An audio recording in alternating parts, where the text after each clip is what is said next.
Hey everybody, I figured I would let you guys know like what's been going on and why there hasn't been an upload in a few weeks. Julie and I were in the process of actually making a video where we were kind of explaining, oh, we're releasing a video every 3 weeks now in order to get the van done. So you're gonna see a little less content for the next like 2 months, and then we're gonna jump back on it a little more like full force with traveling and things like that. But when we went to go shoot this video, we had this plan of how we would try to make it fun, and we were gonna do like a fun day where we went skating and then fishing and swimming. So we started out filming and things were going good, and we got to the skate park and we were warming up, and we were only there for about, I'd say 30-40 minutes warming up, and Julie had an accident. I don't know what's going on with the camera here.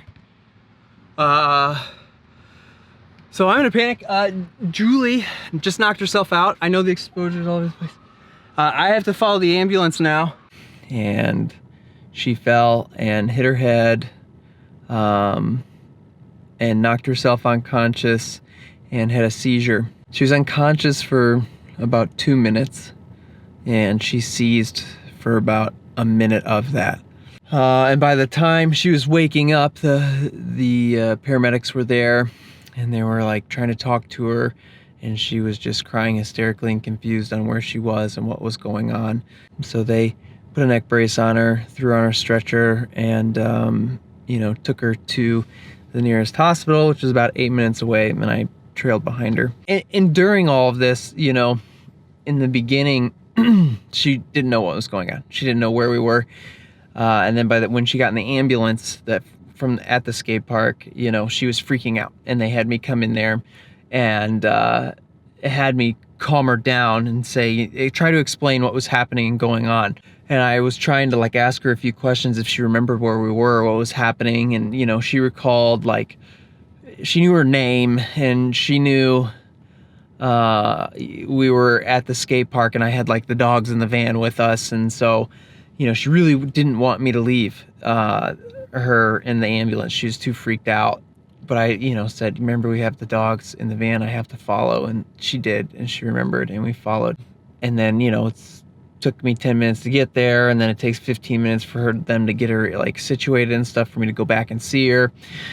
And when I got back there, I just kind of like started quizzing her and seeing how she was. She remembered everything, like up to the fall, like to the moment she fell over and hit her head. And what she was doing was like rolling on a 2-foot ramp, like a bank, just kind of rolling down, practicing her roll downs, and then doing kick turns on another bank. So she'd roll down one bank and then kick turn on another bank and come back. And she was doing good, and I think she was super confident, and so she was doing like little drop-ins on the bank. So she'd just set her tail there and drop in, and she was practicing them, and then, she was kind of leaning a little too far back and wasn't committing.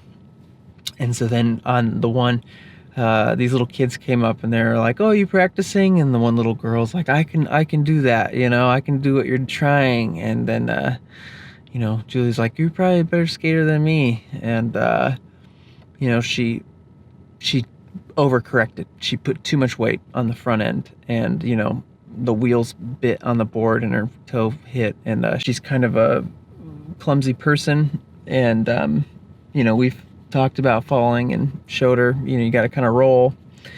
But she just fell, like full body. She hit her shoulder, her side, her hip. She had all these like, she's got bruises on her hips, her knee, her ankle, and her shoulder. And she must have, at the same time, hit that side of her head. And she didn't have a helmet on. And I know now, like, it's so stupid looking at it now, It's like, she should have just had a helmet on. But, here we are. Anyway, I quizzed her, and I was just trying to see what she had memory-wise and if there was anything odd. But she remembered everything, and like by that point, they're asking her questions like, who's the president? What's the year? What's your name? What's your age? Date of birth? And she was doing all that. And she was able to like tell me her social security number for all the information they needed to fill out. And that made me feel good, because when she had the seizure, you know, that was terrifying. Yeah, and I don't know how much I'm going to get into everything, but I was just happy to see, you know, she was talking and had recollection of everything. They had a CT scan done, and she fractured both sides of her skull, and she had some blood coming out of her ear, and she had a bleed inside her head and some air near her temples, which is right where the cracks were. So they were really concerned, you know, especially since she had a seizure, and that emergency hospital didn't have a neurospecialist on staff. They just had someone on the phone. The closest one that we could get to was about an hour away. So they transferred her, and we followed behind, and they brought her in. They gave her some pain medicine and I think some morphine when we first got here. And they gave her another CT scan and said it looked the same, so there's no progression of any bleeds or anything like that, but she still had fluid leaking from her ear. It was mainly blood, and she was fully awake by the time we got to see her once she got to the new hospital. So you're doing better. You're smiling a little bit. She's all morphined up. Let me see her ear. Yeah. Goose it out. She was totally up that evening when they were doing that second check at this new hospital, and she's super worried about her ear because it was like she can't hear out of it super well. You know, she was said it was like she's waterlogged, you know, when you go swimming and get a bunch of water in there. And at that point they just said, you know, we need to keep you under surveillance. You're gonna stay here for a while. Our main concerns right now is you having another seizure, or, you know, there's a progression of the bleed, or that fluid that's coming from your ear ends up to being like spinal fluid. And at that point, they would have to go in and do surgery to, you know, address that. So I was terrified, you know. My mom had come out, met up with me, and my aunt took the dogs back because we're back here staying up. My mom's finishing the van up. And she came out and we were with her, and then visiting hours are over at 7, and they said because she could speak for herself and was aware of her surroundings, like, you know, overall responsive, she's not allowed to have visitors past 7, so we had to leave while they brought her up to her room. But visiting hours were starting back up at 7 in the morning, and we were kind of, you know, an hour and a half away from the house, so we ended up just staying at a hotel.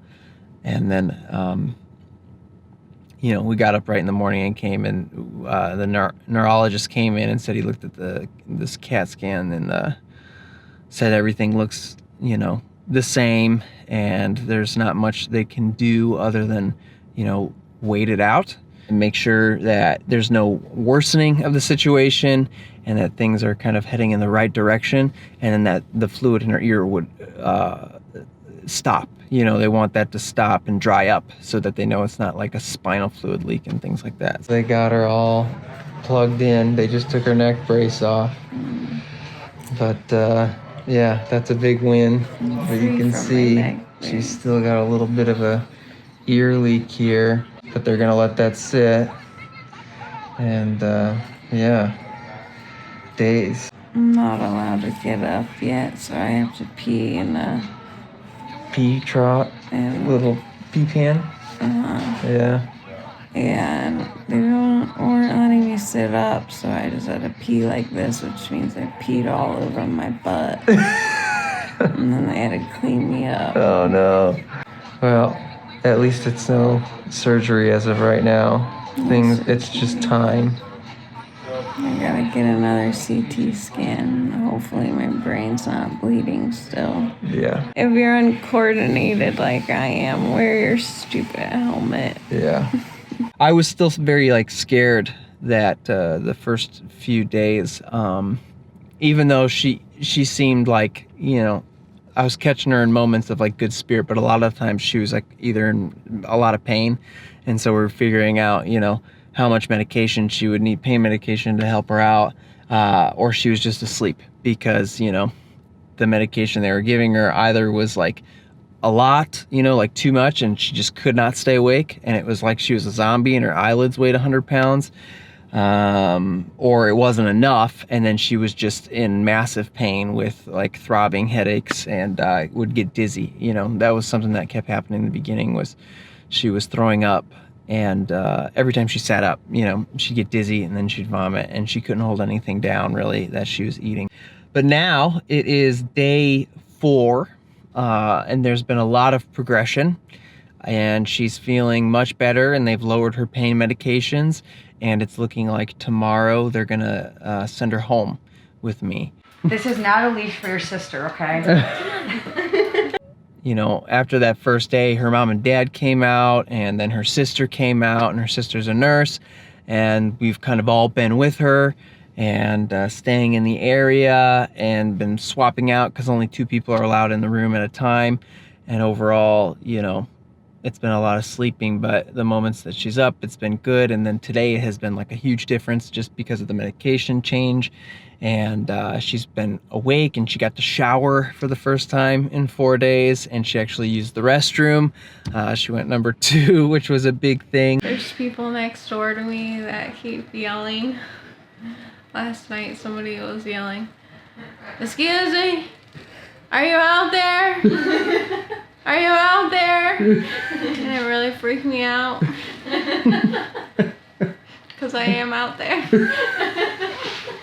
She's out of her crazy hospital gown and is in her sweats, and she's been laughing and kind of conversing with us a lot more and staying up longer periods of time.